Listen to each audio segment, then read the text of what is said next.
Бисмилля, вальхамдулилля, вассалату вассалам аля расулилля. Ассаламу алейкум ва рахматуллахи ва баракатуху.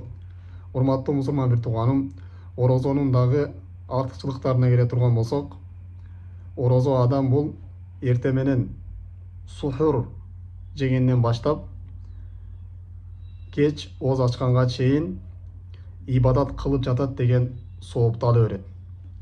Мындайча айтканда, баамдаттын убакыты киргенден баштап шам намазына чейин ага сооп жазыла берет.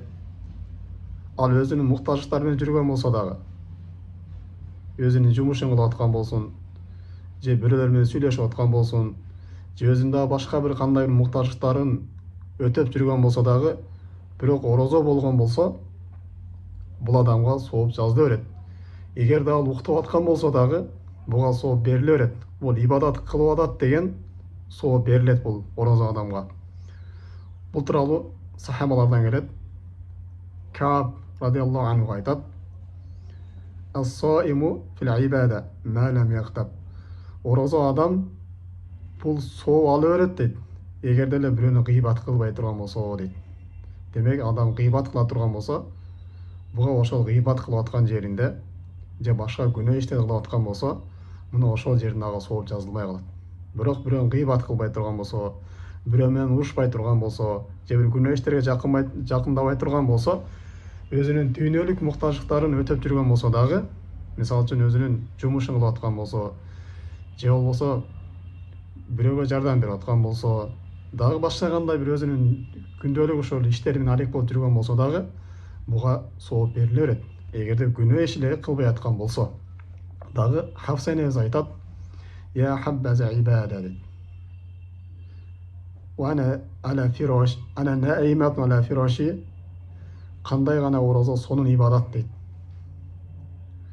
Мен төшөгүмдө уктап аткан болсом дагы, мага сооп жазыла берет деп Хафса энебиз дагы бул орозонун өтө улуу ибадат экендигин мактап өтөт.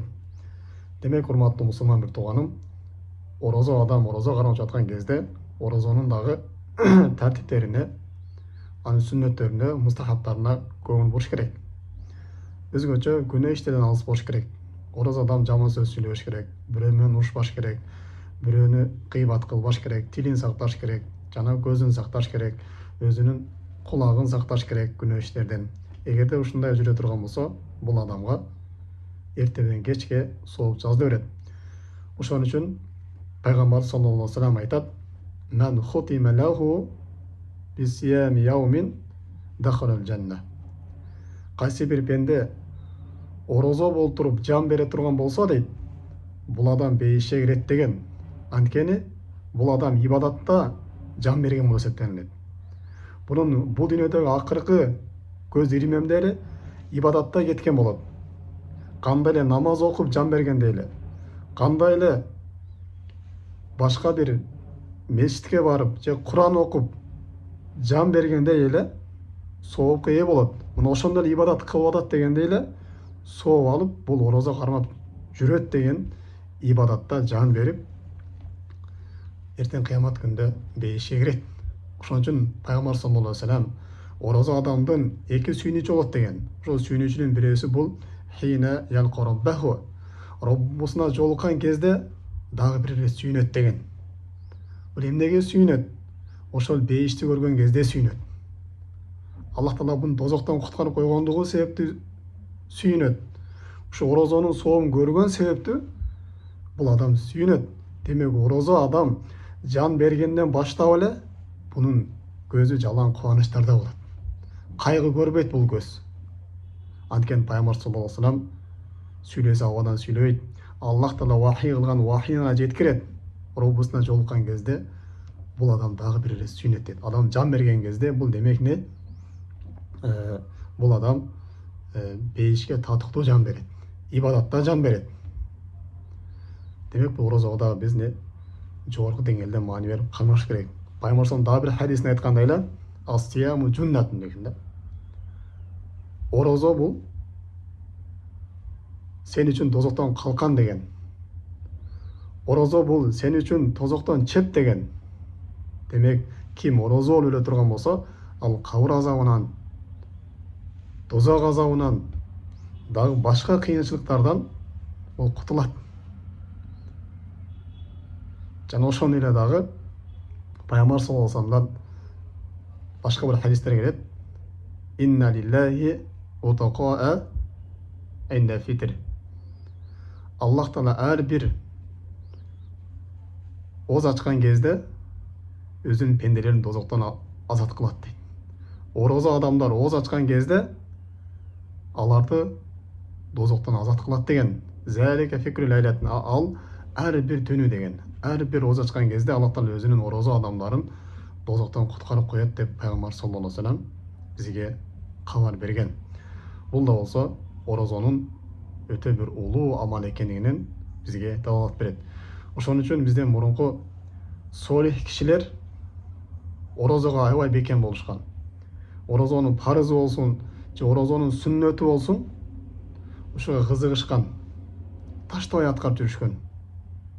Жана ошондой эле орозо болуп туруп жан бергени алар аябай ашыгышкан.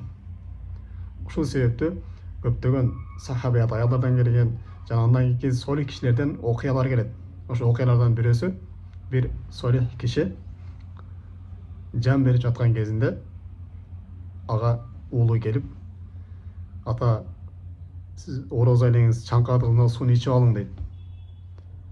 Ошондо жанагы киши баласына терезени аччы дейт. Күн батыптыр, батпаптырбы дейт. Ачкан кезде жок, күн бата экен дейт. Кайра жанагы сууну ичпей коет. Анан кайра дагы уулу келип жанамдай кылып суу берем деп келген кезде балам терезени аччы, күн батыптыр, батпаптырбы дейт. Ачкан кезде күн бата элек болот. Мына ушул күндү күтүп атканмын. Мен мына ушул күндү күтүп атканмын. Орозо болуп жан берип атканын күтүп атканмын деп мына ошол жерде орозо абалында жан берген окуялар келет. Бул пайгамбар жогорку хадисине, ким орозо болуп жан бере турган болсо бейишке кирет деген хадисине имам ал-Мунави рахимахуллах таала төмөндөгүчө түшүндүрө берет. Мен хатама умраху би сиями яумин биен мата ва хуа соймун. Ким өмүрүн аягында орозо болуп жан бере турган болсо дейт, же болбосо ооз ачкандан кийин жан бере турган болсо дейт, орозо болуп туруп оозун ачты, оозун ачкандан кийин жан бере турган болсо, дахолол жанна масабиқинал ауалин дейт. Ау мин гойри сабиқ азаб дейт. Ал бейишке эң биринчи кирүүчүлөрдүн катарында бейишке кирет дейт. Же болбосо эч кандай дозокту көрбөстөн, дозокко азапталбастан бул адам бейишке кирет деп имам Мунави рахимахуллах таала бул хадиске ушундайча түшүндүрмө берет. Албетте бейишке кирген кезде биринчи бейишке пайгамбар саллаллаху алейхи вассалам кирет. Биринчи эшин такылдаткан, бейиштин эшигин такылдаткан бул пайгамбар саллаллаху алейхи вассалам болот. Пайгамбарлар кирет, биринчи пайгамбар саллаллаху алейхи вассалам кирет, андан кийин пайгамбарлар кирет, андан кийин пайгамбар саллаллаху алейхи вассалам үммөтү кирет, башка үммөттөрдөн алдын. Мына пайгамбар саллаллаху алейхи вассалам үммөтүнөн биринчи кирүүчүлөр булар сахабалар. Жана ошондой эле биз жогоруда айтып өткөндөй эле орозо кармагандар пайгамбар бир хадисинде кабар берген, менин үммөтүнөн 70 000 адам эсеп кысасы бейишке кирет деген. Ошолордун катарында бул ким экен? Бул дагы орозо адам дагы эсеп кысапсыз бейишке кирүүчү адамдардын катарында болот деп имам Мунави рахимахуллах таала ошолордун катарына кошотот. Демек, урматтуу мусулман тууганым, орозо адам бул эртеден кечке ибадатта болот экен. Ага ибадат кылып атат деген сооп жазылат экен. Андан ошол абалына жан бере турган болсо, бул адам ибадатта өлдү деп эсептелинет. Жана ибадатта өлгөн адам пайгамбар салам айткандай эле дозок азабынан, кабыр азабынан бул адам куткарылат. Демек, биз орозо кармап аткан кезибизде орозого өтө көңүл коюп, чоң бир маани берип, орозону толук кармаган аракет кылышыбыз керек. Орозо болуп бирөөнү гыйбат кылбашыбыз керек. Орозо болуп бирөөнү урушпаш керек. Орозо болуп да башка күнөөлөрдү кылбашыбыз керек. Жана ошондой эле орозо болуп туруп дагы башка дагы парыз ибадаттарга биз маани беришибиз керек. Намазга жана башка Аллахтан арам кылган тыюуларга, жана Аллахтан адал кылган жактан кесип кылып, ушундай таап жүрө турган болсок, биз жогорудагы айткан сөздөрдүн катарына кошулабыз. Да, урматтуу мусулман бир тууганым, орозо адам бул көп тооба кылыш керек. Өтө көп тооба кылыш керек. Ар бир кылган күнөөнү болду, ушул күнөөнү таштадым. Бул күнөөгө мен кайтпаймын болду. Мен Аллах Таалага ушул бардык күнөөрүмөн тооба кылып кайттым. Катуу ушу күнөөрүмө өкүндүм, болду, кайтпайм, бул күнөөлөргө кайтпайм, башка кайталабайм деп, ушундай катуу бир тооба менен орозо кармаш керек. Мындан ары болду, мен ибадатка бекем болом. Намазыма бекем болом. Дагы сүннөт орозолорду дагы кармап жүрөмүн. Мурунку жаман күнөө иштерин таштайм. Мурунку арам иштерден тыйылдым. Мурунку жаман жактарга барбайм. Алардан мен эми алыс болом деп, ушинтип инсан чын жүрөктөн тооба кылып дагы бул орозону кармаш керек. Мына ушундай кыла турган болсо, ихластуулук менен кыла турган болсо, биз жогоруда айткан хадистердин катарына кошулат иншалла. Аллах Таала баарыбыздын кармаган орозолорубузду кабыл кылсын. Аллах Таала бул Рамазан айында бизди солих амалдарга өзү тавфик берген болсун. سبحانك اللهم بحمدك أشهد أن لا إله إلا أنت أستغفرك وأتوب إليك. السلام عليكم ورحمة الله وبركاته.